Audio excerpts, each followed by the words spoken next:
Welcome to the online lino cutting course. I've been lino cutting for 25 years of my textile career, and it started very early on in my textile career as I was looking for fabric to incorporate into a quilt, and I wanted to print it, but I couldn't find suitable fabric.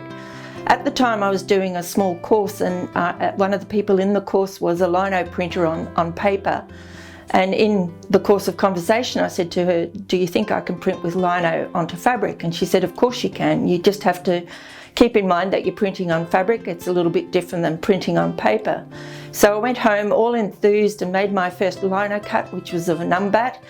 And I was really excited by the technique, and I've used it ever since in my work. And it's a really easy technique to use. There are a few tricks, which is why I'm teaching this course, and it's very accessible. It's not expensive. The tools aren't expensive. The lino isn't expensive. The printing inks aren't expensive, and you're able to do it at your kitchen table and tidy it away again. So it's very accessible as well, and you can make one-off fabrics which are unique.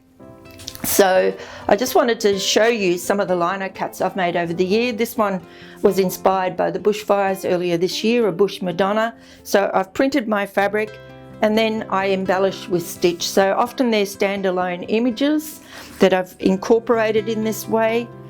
This one is another one inspired by a Gothic Madonna on a donkey, and that's been stitched in this way.